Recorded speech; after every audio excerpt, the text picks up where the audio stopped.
किसे कहते हैं? संसार का पैसा कमाने में बड़ा बुद्धिमान, उसको विवेकी नहीं कहते हैं। विवेकी उसे कहते हैं जो भगवान में लगा हो, संसार के अवगुण दुर्गुणों को समझते हुए जो परमात्मा में जिसका चित्त लगा हो वही परम विवेकी है। जैसे नीर क्षीर विवरण गति हंसा, हंस के सामने दूध पानी मिला के रख दो तो हंस के पास भगवान ने ऐसा गुण दिया है महाराज कि पानी अलग कर देगा और दूध दूध पी जाएगा। समय बोले वृंदावन बिहारी लाल की, श्यावर रामचंद्र भगवान की। तो भरद्वाज जी को बड़ा प्रेम था और कहा कि हमको तो राम कथा सुनने की इच्छा है। प्रश्न किया, प्रभु बताइए राम कौन है और कैसे है?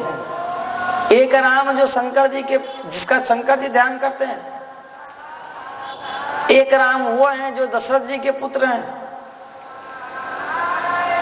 और एक राम घट घट में व्याप्त हैं। कौन से राम जी हैं, इनमें मेरे को संदेह है कि राम तो भूप राजा भी थे, हमारे पास भी आए थे।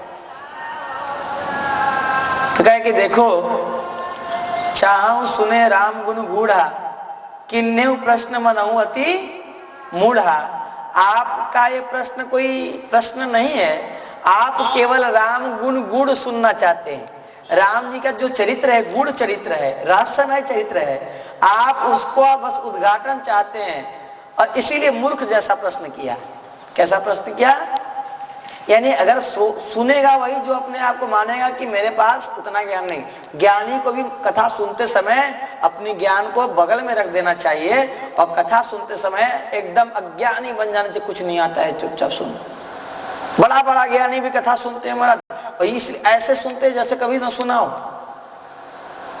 हमारे दादा गुरु जी को कोई भी कथा व्यास, भक्तमाली जी महाराज को कोई भी कथा व्यास कहता, गुरु जी हमारे कथा सुनने के लिए आइएगा।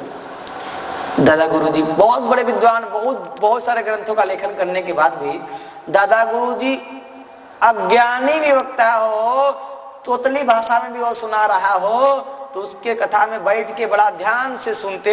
एक दिन गुरुजी ने प्रश्न किया कि महाराज जी ये कथा तो उतना अच्छा नहीं करते, सही से पढ़ नहीं पाते, श्लोक एनते हैं। देखो पंडित जी, हमारे दादा गुरुजी कहते थे हमारे गुरुजी को, पंडित जी देखो पंडित जी, कथा सुनते समय अज्ञानी बन जाना चाहिए।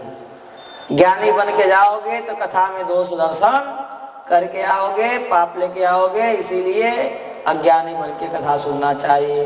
अब कोई कथा व्यास पूछे, गुरुजी कैसी कथा हुई, अच्छी हुई ना? अरे बहुत अच्छी हुई, बहुत अच्छी हुई। ये है गुणग्राही का, संत हंस गुण गही परिहरि बारी विकार।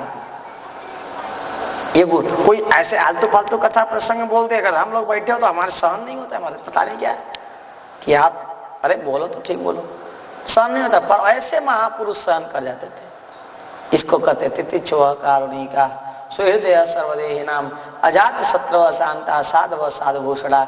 जो तिच्छा है, करुणा है जिसके हृदय में, वो साक्षात अजात शत्रुता वाला, साधुओं में भी आभूषण